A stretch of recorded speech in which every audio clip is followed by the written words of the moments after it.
लो मेरे प्यारे से दोस्तों, जैसा कि हमने पिछले एपिसोड में देखा था कि जियाओयान की पूरी टीम हेवनली टॉम के सेकंड फ्लोर में सैंड टोर्नेडो के अंदर फंस चुकी थी। जब जियाओयान की पूरी टीम सीनियर ब्रदर यांग के लीडरशिप में वो लोग हेवनली टॉम के सेकंड फ्लोर से इस सैंड टोर्नेडो से बचते हुए थर्ड फ्लोर के गेट के अंदर एंटर करते हैं, जहां पे उन लोगों के सामने एक जायंट सी क्रिस्टल वॉल अपीयर हो जाती है, जहां पे सबसे आगे एंशियंट ट्राइब वाले आते हैं और वो सब मिल करके उस क्रिस्टल वॉल को तोड़ देते हैं। मगर सडन उन लोगों के सामने एक और क्रिस्टल वॉल अपीयर हो जाती है। जब वो लोग अपनी स्पिरिचुअल पावर का इस्तेमाल करके उस दूसरी क्रिस्टल वॉल को तोड़ने की कोशिश करते हैं, वहां पे कई सारी एंशियंट आंट अपीयर हो जाती हैं, जो कि इन सभी कल्टीवेटर्स के स्पिरिचुअल अटैक को अपने अंदर एब्जॉर्ब कर ले रहे होते हैं। और यहाँ पे अब जियाओयान की पूरी टीम फंस चुकी थी चारों ही तरफ से इन एंशियंट सोल ईटिंग आंट्स के बीच में। मेरे प्यारे दोस्तों, इस एपिसोड को स्टार्ट करने से पहले मैं अपने व्यूवर्स और जिन प्यारे भाइयों ने मेरी पिछली वीडियो पे कमेंट किया है, मैं उन सबको तहे दिल से धन्यवाद कहना चाहता हूँ। साथ में मेरे नए व्यूवर्स, आप सब लोग भी इसी तरीके से कमेंट कर सकते हैं। मैं आपके कमेंट का स्क्रीनशॉट लेके अपनी नेक्स्ट वीडियो में उसे शो ज़रूर करूँगा। और साथ में मेरे प्यारे दोस्तों, इस वीडियो का लाइक एम 2000 है तो प्लीज़ इसे कंप्लीट कर दीजिएगा और कमेंट करना तो बिल्कुल भी मत भूलिएगा। बिना देर किए मेरे प्यारे दोस्तों, इस एपिसोड को हम स्टार्ट करते हैं। इस एपिसोड की स्टार्टिंग में हमें सीनियर ब्रदर यांग को दिखाया जाता है, जो कि उन सारी एंशियंट सोल ईटिंग आंट को देख करके कहते हैं कि ये इंसेक्ट तो एंशियंट मॉन्स्टर हैं, जो कि एंशियंट टाइम में ही विलुप्त हो चुके थे। आखिर ये लोग सडन कैसे फिर से अपीयर हो गए हैं। तभी जियाओयान कहता है कि ये काफ़ी वियर्ड है। ये कहने के साथ वो उन सारे ही इंसेक्ट को बहुत ही ज़्यादा हैरान होकर देख रहा होता है। मगर तभी जूनर जियाओयान से कहती है कि इन सारे ही एंशियंट इंसेक्ट के पास सोल डिवरिंग की पावर है। ये किसी भी लिविंग थिंग के बॉडी के अंदर से एनर्जी को बहुत ही तेज़ी से अपने अंदर एब्जॉर्ब कर लेती हैं। इन्हें हम मार नहीं सकते हैं। ये सुन के जियाओयान और भी ज़्यादा टेंशन में आ जाता है कि आखिर अब ये कैसे इन सारी ही एंशियंट इंसेक्ट आंट से लड़ेगा। और वहीं पे जूनर की बात को सुन करके स्टोन ट्राइब का कल्टीवेटर अपने सीनियर से कहता है कि सीनियर ब्रदर, क्या हम लोग यहीं पे मारे जाएंगे? क्या हम लोग यहाँ से निकल नहीं पाएंगे? ये कहने के साथ वो वहाँ पे रोने लगता है। तभी उसका सीनियर ब्रदर खींच के एक थप्पड़ उसके सर पे दे मारता है और उससे कहता है कि बेवकूफ़, जब सीनियर ब्रदर यांग हमारे साथ हैं तो भला हमें फिक्र करने की क्या ही टेंशन है। अपने सीनियर ब्रदर की बात को सुन करके स्टोन ट्राइब का वो जूनियर कल्टीवेटर यहाँ पे समझ जाता है कि वो बेचारा यहाँ पे मरने तो वाला बिल्कुल भी नहीं है, सीनियर ब्रदर यांग के होते हुए भी। वहाँ पे सीनियर ब्रदर यांग आगे बढ़ते हैं और उन सभी कल्टीवेटर से कहते हैं कि जैसा कि आप सभी लोग जानते हैं कि हमारे पीछे सेकंड फ्लोर है और हमारे आगे थर्ड फ्लोर है। अगर हम लोग सेकंड फ्लोर पे वापस जाते हैं तो हम लोग उस सैंड टोर्नेडो के अंदर फंस के मारे जाएंगे, और अगर यहाँ पे रुकते हैं तो ये सोल ईटिंग आंट हमें खा जाएंगी। इसलिए अभी हम सभी लोगों को एक साथ आकर के कम बातें करनी होगी और जल्द से जल्द इस क्रिस्टल वॉल को तोड़ करके आगे की ओर बढ़ना होगा थर्ड फ्लोर की तरफ। सीनियर ब्रदर यांग की बात को सुन करके सारे ही कल्टीवेटर सीनियर ब्रदर यांग के साथ ज्वाइंट फोर्स बनाने के लिए एग्री हो जाते हैं।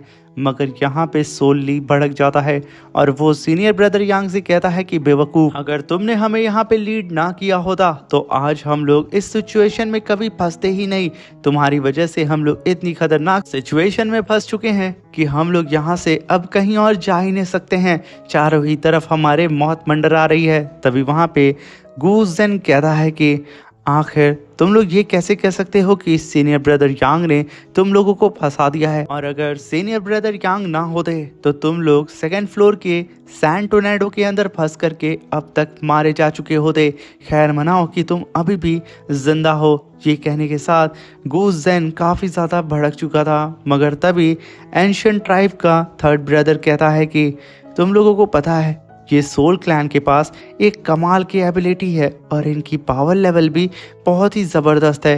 ये लोग यहाँ पे किसी को भी कंफ्यूज कर सकते हैं कि आखिर सही क्या है, गलत क्या है, और शायद इनकी ये एबिलिटी इनके बोन में और इनकी नस नस में हर जगह इनके शरीर में मौजूद है। ये सुन करके सब वहाँ पे हंसने लगते हैं, मगर तभी वहाँ पे गूजेन कहता है कि इसका मतलब सोल क्लैन की यही सुपर पावर है। ये सुन करके सोल क्लैन के दोनों ही कल्टीवेटर सोल क्लिफ और सोल ली भड़क जाते हैं, मगर तभी उस लाइट क्रिस्टल वॉल के ऊपर जियाओयान अपनी स्ट्रेंज फायर से अटैक कर देता है, जिसकी वजह से सबका ध्यान अब पीछे चला जाता है और वो लोग फाइट करना बंद कर देते हैं। जहाँ पे जियाओयान कहता है कि हम लोग इस क्रिस्टल वॉल के ऊपर रैंडम अटैक करके इसे डिस्ट्रॉय नहीं कर सकते हैं, क्योंकि ये जो एंशिएंट इंसेक्ट हैं ये लगातार हमारी प्योर एनर्जी को एब्जॉर्ब किए जा रहे हैं, इसलिए हमें कुछ और सोचना होगा। तभी सीनियर ब्रदर यांग कहते हैं कि ये सारे ही इंसेक्ट जितने सिंपल दिखते हैं उतने सिंपल बिल्कुल भी नहीं है जियाओयान।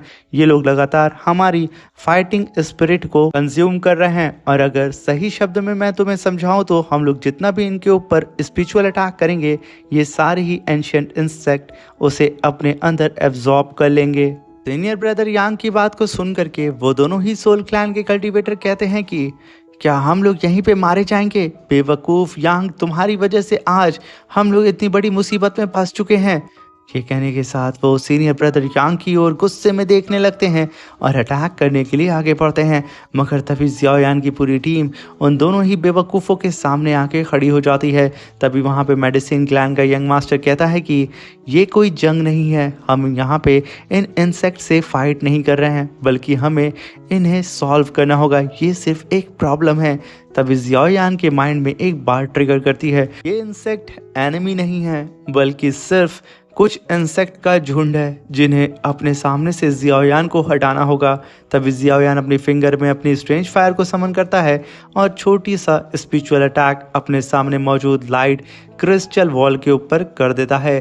तभी हम देखते हैं कि जियाओयान की उस छोटी सी स्ट्रेंज फायर जा करके छोटा सा क्रैक सीधे ही उस क्रिस्टल वॉल के ऊपर लगा देती है, और जैसे ही वो सारे इंसेक्ट जियाओयान के स्ट्रेंज फायर के करीब आते हैं वो उसे कंज्यूम नहीं करते हैं, बल्कि वो उससे दूर भाग जाते हैं। तभी वहाँ पे जियाओयान कहता है कि आज हम लोग किसी भी कीमत पे यहाँ पे मरने वाले तो बिल्कुल भी नहीं है, क्योंकि ये जो एंशिएंट आंट है वो मेरी हेवनली फायर को एब्जॉर्ब कर ही नहीं पा रही हैं। जियाओयान की बात को सुन करके वहाँ पे खड़े सभी लोगों के होश उड़ चुके थे, क्योंकि ये बात तो किसी ने सोचा ही नहीं था। तभी वहाँ पे सोल क्लिफ और सोल ली चिल्लाते हुए कहते हैं कि बेवकूफ़ जियाओयान, जब तुम्हें पता चल चुका है कि तुम इस एनर्जी क्रिस्टल वॉल को तोड़ सकते हो तो आखिर तुम ऐसा कर क्यों नहीं रहे हो? अपनी एलियन फायर का इस्तेमाल करके इसे जल्द से जल्द तोड़ो और इस प्रॉब्लम को सॉल्व करो। अभी वहाँ पे जियाओयान उन दोनों की ही बात को इग्नोर करता है। तभी जियाओयान कहता है कि मेरे अलावा यहाँ पे 2 और ट्राइब के पास स्ट्रेंज फायर मौजूद है। अगर हम लोग यहाँ पे ज्वाइंट फोर्स बना लेते हैं तो यकीनन हम लोग इस क्रिस्टल वॉल को तोड़ देंगे। वो यहाँ पे बात कर रहा होता है मेडिसिन क्लैन और यान क्लैन की। तभी जियाओयान मेडिसिन क्लैन और यान क्लैन के दोनों ही कल्टीवेटर से पूछता है, यानी कि मेडिसिन क्लैन के यंग मास्टर और यान क्लैन की मिस यान से। तभी मिस यान जियाओयान का साथ देने के लिए एग्री हो जाती हैं, इसलिए मेडिसिन क्लैन का भी कल्टीवेटर यानी कि यंग मास्टर जियाओयान का साथ देने के लिए एग्री हो चुका था। तभी जियाओयान एंशिएंट ट्राइब के सारे कल्टीवेटर और जूनर से कहता है कि हम लोग इस क्रिस्टल वॉल को तोड़ने के लिए जा रहे हैं, इसलिए आप सभी लोग इन सोल क्लैन के कल्टीवेटर्स पे ध्यान रखिएगा। ये कहने के साथ जियाओयान उस जाइंट सी क्रिस्टल वॉल के सामने आके खड़ा हो जाता है। उसके साथ में वो दोनों कल्टीवेटर्स भी आ चुके थे। तभी जियाओयान कहता है कि यहाँ पे हम लोग अपनी स्ट्रेंज फायर का इस्तेमाल करने वाले हैं, वो भी काफ़ी लार्ज अमाउंट में, इसलिए हमें यहाँ पे स्पिरिचुअल एनर्जी की भी ज़रूरत होगी, क्योंकि इस स्ट्रेंज फायर का इस्तेमाल करने के लिए जो हम अपनी स्पिरिचुअल एनर्जी का इस्तेमाल करेंगे वो बहुत ही तेज़ी से ख़त्म होगी, इसलिए मुझे आप सबके एनर्जी कोर की भी ज़रूरत पड़ेगी। तो प्लीज़ आप लोग अपना एनर्जी कोर हमें दे दें।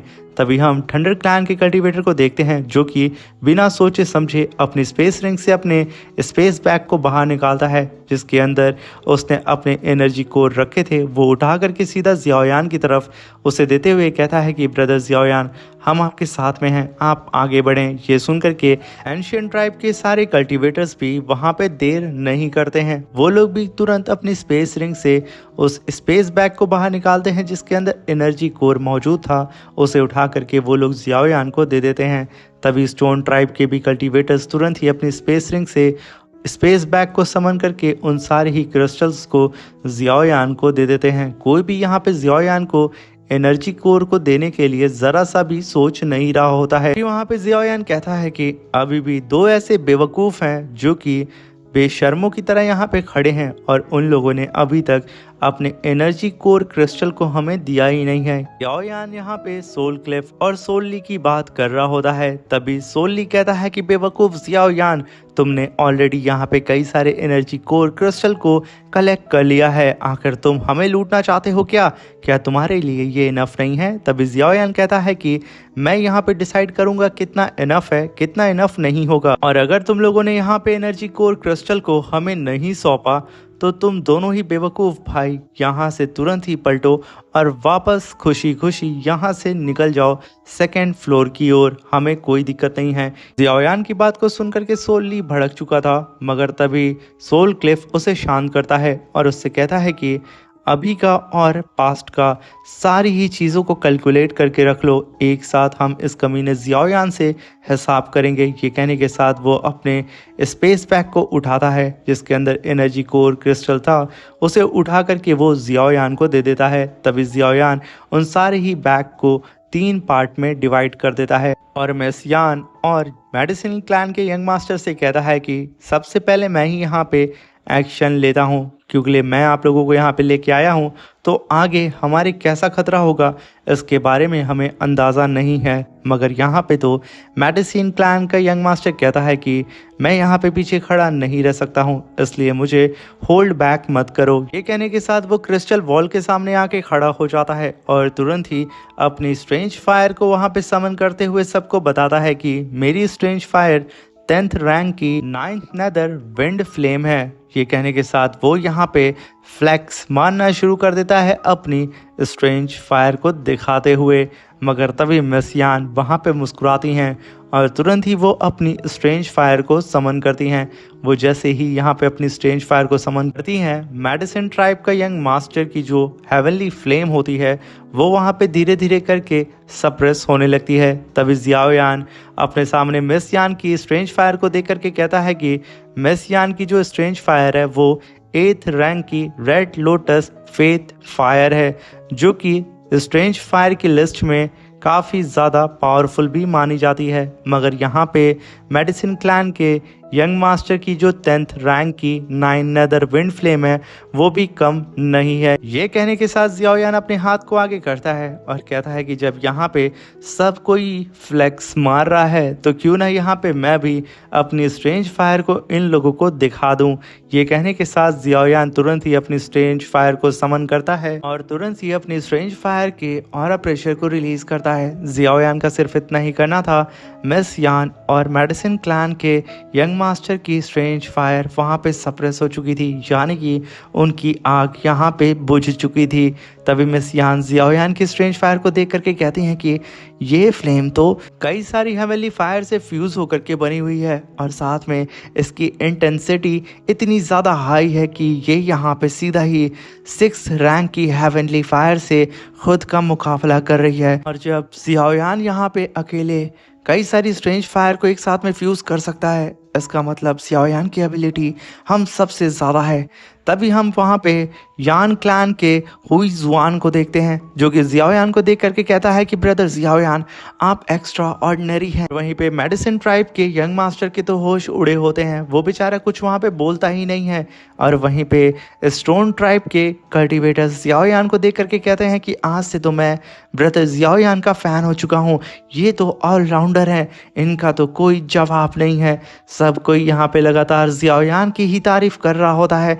इनफैक्ट यहाँ पे थंडर ट्राइब वाले तो ये तक कह देते हैं कि हम लोग आज अपने सामने 3 ऐसी फायर्स को देख रहे हैं जो कि टॉप 10 की लिस्ट में आती हैं, मगर ब्रदर जियाओयान ने यहाँ पे तो सबके छक्के छुड़ा दिए हैं। तभी जियाओयान कहता है कि मैं सबसे पहले एक्शन लेता हूँ, उसके बाद आप लोग लीजिएगा।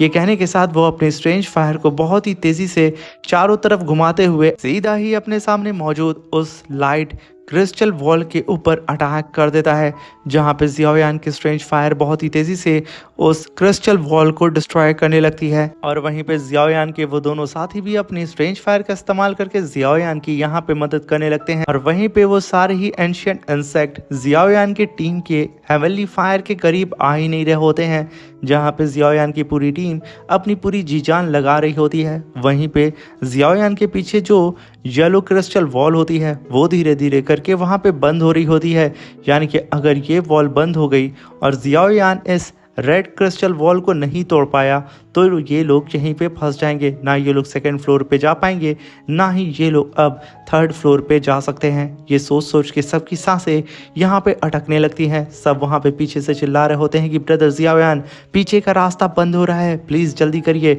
वरना हम सब के सब मारे जाएंगे। वहीं पे जियाओयान की पूरी टीम पूरी जी जान लगा करके उस रेड क्रिस्टल वॉल को तोड़ने की कोशिश करती है। और तब तक पीछे का दरवाज़ा यहाँ पे पूरी ही तरीके से सील हो चुका था। ये देख के जियाओयान कहता है कि मैं अपने दोस्तों को यहाँ पे निराश नहीं कर सकता हूँ। ये कहने के साथ वो यहाँ पे किचकिचाते हुए अपने दांत को पीसता है और अपनी पूरी जी जान लगा करके अपने साथियों से कहता है कि हमें एक साथ फाइनल अटैक करना होगा। अपनी पूरी जी जान यहाँ पे लगा दो और उन सारे ही एनर्जी कोर क्रिस्टल का इस्तेमाल कर लो। सब ऐसा ही करते हैं और एक ही बार में वो सब कंबाइंड अटैक सीधा ही अपने सामने मौजूद उस रेड क्रिस्टल वॉल के ऊपर करते हैं। इसकी वजह से उस वॉल पे क्रैक्स पड़ने लगते हैं और एक ब्लास्ट के साथ जियाओयान ने इस रेड क्रिस्टल वॉल के चित्र उड़ा दिए थे। तभी जियाओयान अपनी पूरी टीम की तरफ देखते हुए कहता है कि सब के सब मेरे पीछे आओ और मेरे करीब रहना, जल्दी करो। ये कहने के साथ वो अपनी पूरी टीम को लेकर के उस रेड क्रिस्टल वॉल से आगे की ओर निकल जाता है। तभी हम देखते हैं कि सब के सब बहुत ही तेज़ी से उड़ते हुए थर्ड फ्लोर की ओर जा रहे होते हैं, मगर सडन सबके होश उड़ जाते हैं और वो सब के सब खुद की फ्लाइंग स्पीड को बहुत ही मुश्किल से वहाँ पे रोकते हैं और खुद को वहाँ पे बहुत ही मुश्किल से स्टेबल करते हैं, वरना वो लोग अपने सामने खड़े एक काफ़ी पावरफुल खतरे से टकरा जाते। तभी जियाओयान के सामने हम देखते हैं कि एक और जाइंट सी रेड क्रिस्टल वॉल अपीयर हो चुकी थी, जो कि इन पीछे की दोनों क्रिस्टल वॉल से काफ़ी ज़्यादा मोटी थी। और तभी जियाओयान के पीछे मौजूद सोल्ली चिल्लाते हुए कहता है कि बेवकूफ़ जियाओयान, तूने यहाँ पे सारे ही एनर्जी कोर क्रिस्टल का इस्तेमाल कर लिया और हमें फिर से फंसा दिया। तुम और यांग और तुम्हारी स्ट्रेंज फायर, तुम सब एक नंबर के घटिया हो। मगर तभी जियाओयान का यहाँ पारा गर्म हो चुका था। वो पलट करके गुस्से में कहता है कि तुम दोनों यहाँ पे चुप हो जाओ, वरना ऐसा ना हो कि मैं यहाँ पे अपनी स्ट्रेंज फायर का इस्तेमाल करके तुम दोनों को यहीं पे जला करके भून दूँ। ये सुन करके बेचारे सोल्ली की वहाँ पे फट जाती है और वो तुरंत ही पीछे जा करके घबराते हुए खड़ा हो जाता है, क्योंकि इस बार जियाओयान ने काफ़ी गुस्से में उन सब को डांट दिया होता है, क्योंकि यहाँ पे तो जियाओयान खुद टेंशन में होता है। इसी के साथ मेरे प्यारे दोस्तों ये एपिसोड ख़त्म होता है। Thank you for watching.